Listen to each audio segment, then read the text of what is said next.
Bien, buenos días. Mi nombre es Rufino Condori Leime. Voy a desarrollar el curso de Derecho Penal General dirigido por la docente Carla Lorena Marín Pericagua. El tema a desarrollar es la teoría del delito. En la parte introductoria, quiero mencionar que la presente monografía ha sido elaborada con el objetivo de brindar una exposición integral y crítica sobre la teoría del delito. A partir del estudio sistemático de sus fundamentos dogmáticos, su evaluación histórica y su estructura actual, según el derecho moderno, según el derecho penal, tanto como el derecho penal moderno. Además, esta investigación responde a una finalidad académica y formativa en el marco del curso del Derecho Penal General. De la misma forma, se realizará el análisis detallado de cada uno de sus elementos del delito desde una perspectiva jurídica y práctica mediante el estudio de casos reales y jurisprudencia vigente. Conceptos de la teoría del delito. Para comprender qué es un delito, debemos partir de las principales definiciones doctrinales. Mesger, representante de la dogmática clásica, define el delito como una acción típica, antijurídica, culpable y punible. Esta visión destaca la estructura lógica que permite determinar cuándo una conducta es delictiva. Por su parte, eh, el jurista latinoamericano conocido Zaffaroni, desde un enfoque garantista, indica que el delito es una conducta humana típicamente antijurídica y culpable, a la que corresponde una consecuencia jurídica penal. Esta definición moderna pues enfatiza que el derecho penal debe intervenir como una última instancia o conocido como la última ratio, solo cuando sea estrictamente necesario. En fin, ambas conclusiones o definiciones nos ofrecen herramientas para construir una justicia penal racional y respetuosa de los derechos humanos. Elementos del delito. Dentro de los elementos del delito tenemos la conducta, tipicidad, antijuridicidad, culpabilidad y punibilidad, donde la conducta es la base del ser humano y voluntario, o el deseo humano y voluntario.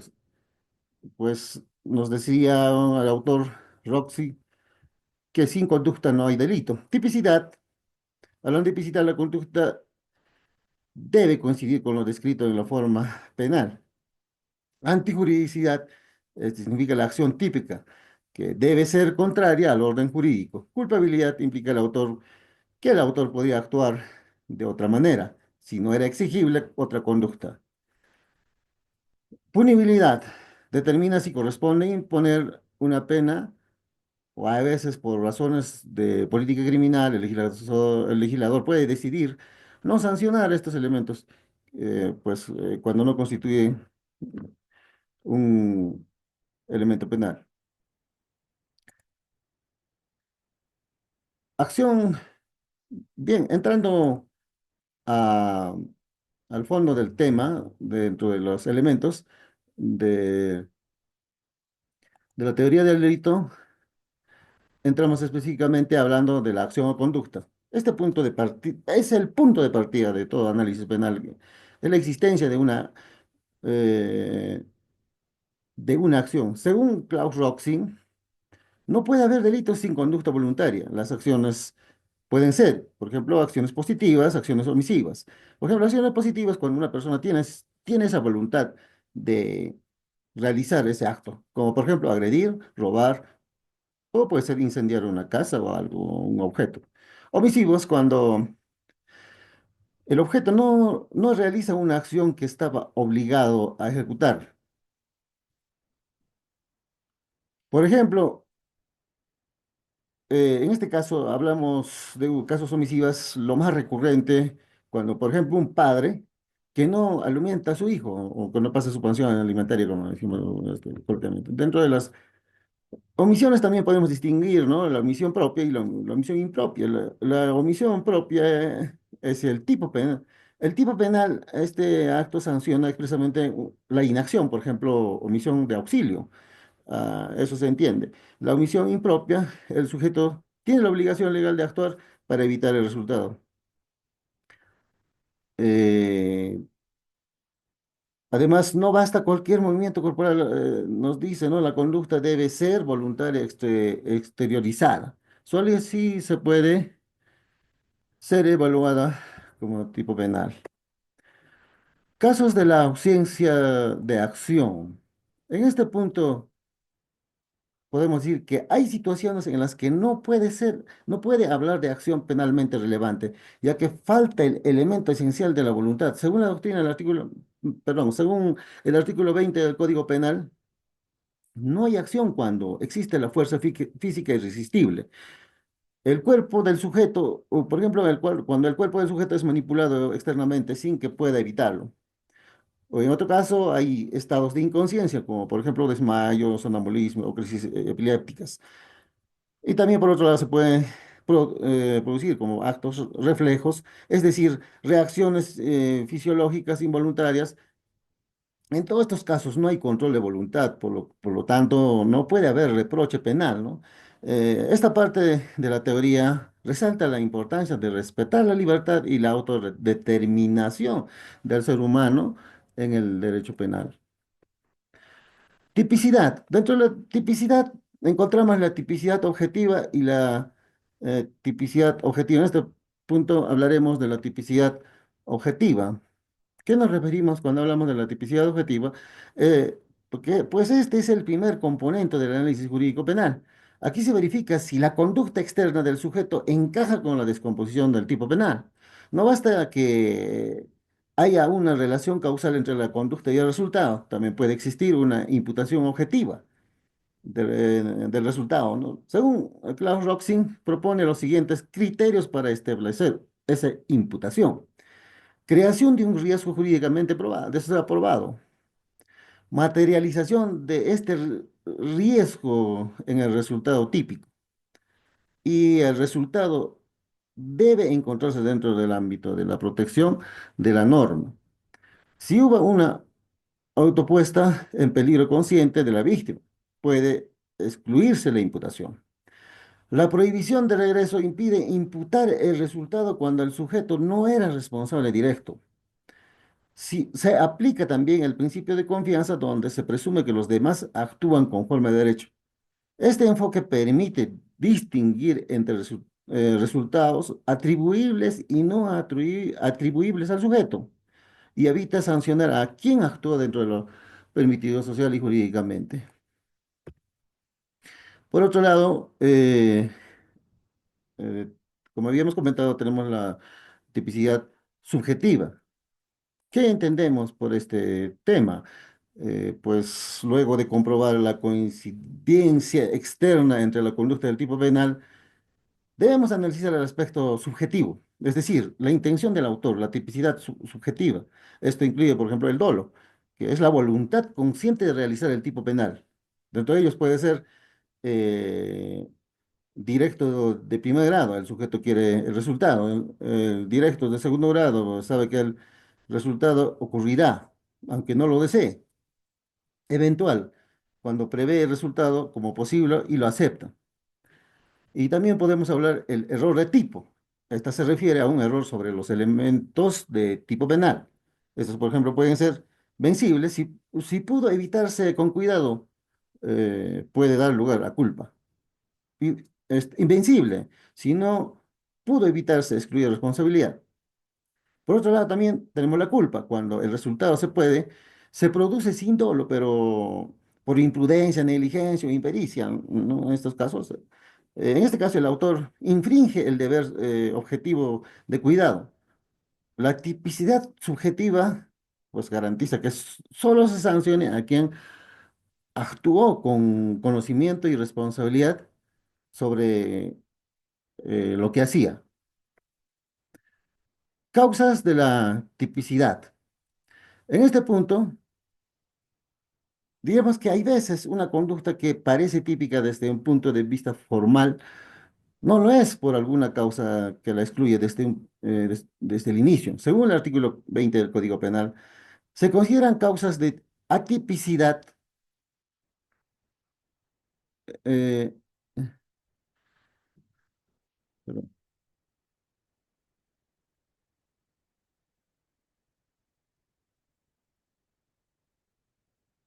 sí, sí estamos bien. Decía que según el Código 20 del Código Penal, decíamos que se consideran causas de atipicidad, por ejemplo, obrar por disposición de la ley. Por ejemplo, cuando un médico que realiza una autopsia autorizada legalmente. Otro, el cumplimiento de un deber. Cuando, por ejemplo, puede ser que cuando un policía que emplea la fuerza para reducir a un delincuente. O, por otro lado, tenemos, ¿no?, el consentimiento del titular del bien jurídico. Por ejemplo, quien permite que se use su propiedad para un fin riesgoso, en este caso, ¿no? Estas causas no justifican en sí el hecho ni eliminan su antijuricidad, sino que pueden impedir o considerar de que el hecho sea típico desde el inicio. O sea, se trata de una depuración inicial que evita el abuso del derecho penal. Antijuricidad.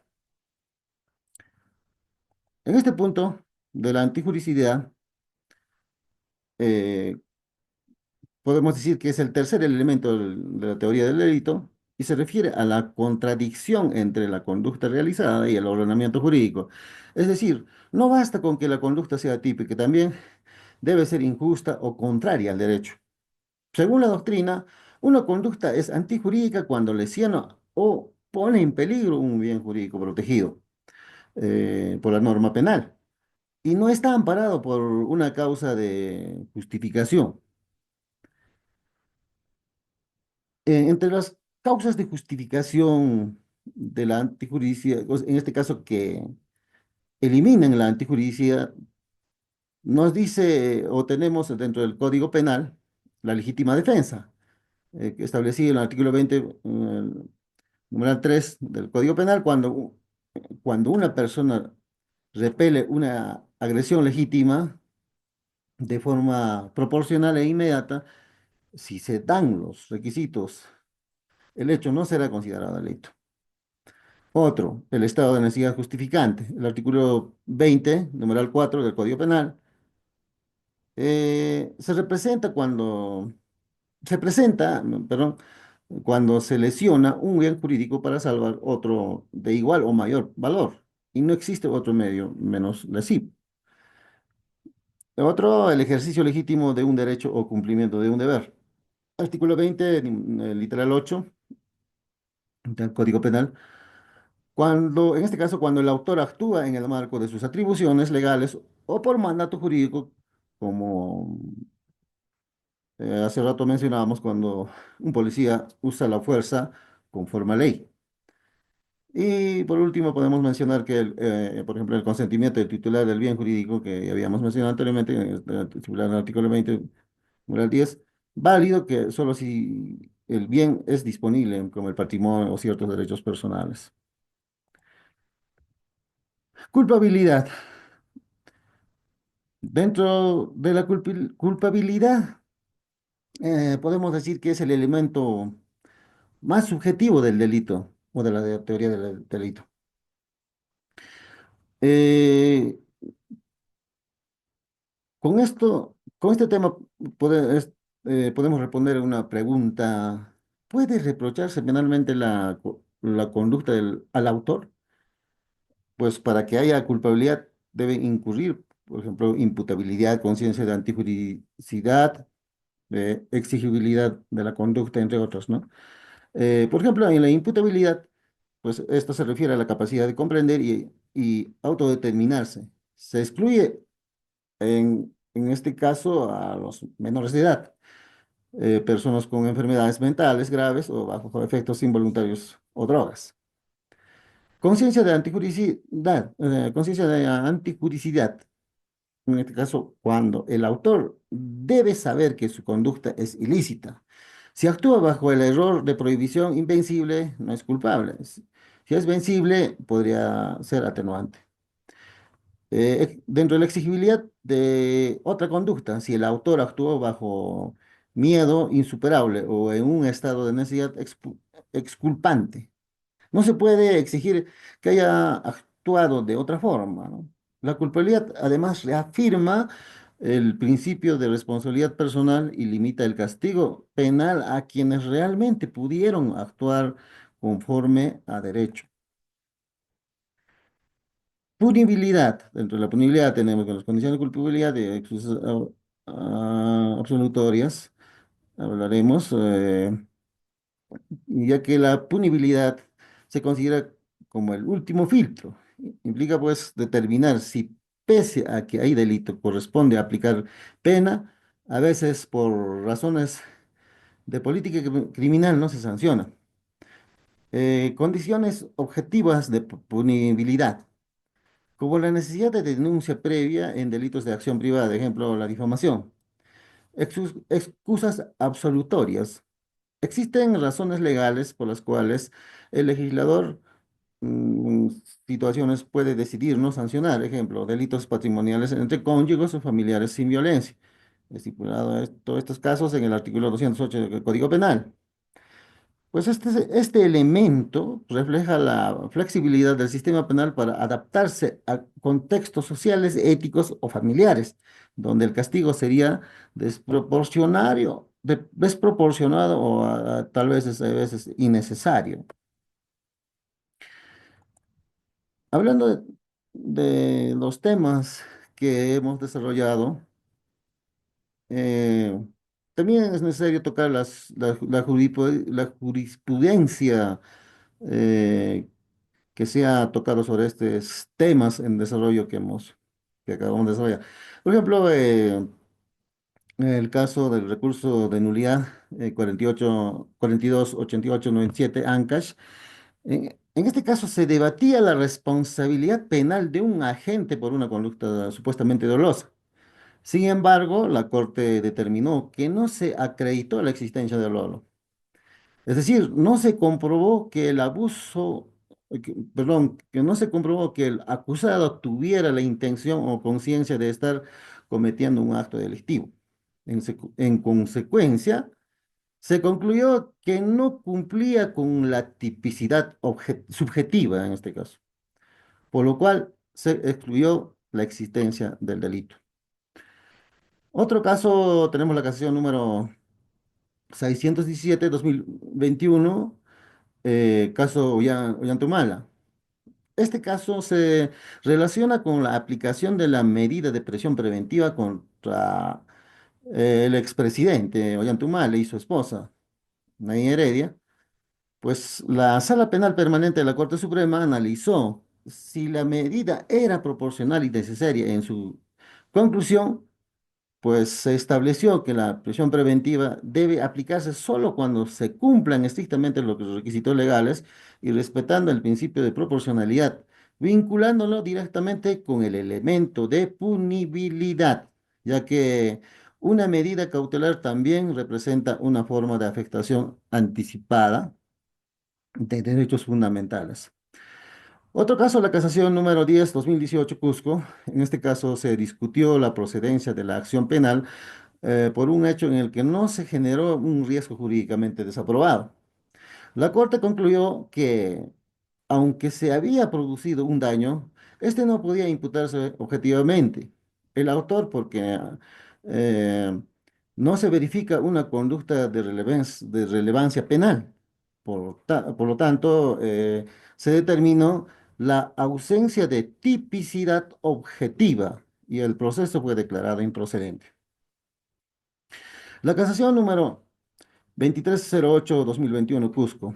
El caso trató sobre una agresión física en la que el acusado alegó haber actuado en legítima defensa. La Corte Suprema, al revisar los hechos, comprobó la existencia de una agresión ilegítima previa y, y una reacción desproporcional por parte del acusado. Por ello, se reconoció la causa de justificación de legítima defensa y se concluyó que si bien el hecho fue típico, no era antijurídico. Esto demuestra eh, que la aplicación práctica del análisis de antijuricidad dentro del proceso penal. Eh, tenemos propuestas de mejora. Tenemos, por ejemplo, el enfoque garantista y de derechos humanos. Proponemos incorporar principios como legalidad, proporcionalidad y mínima intervención. Perspectivas de género e interculturalidad.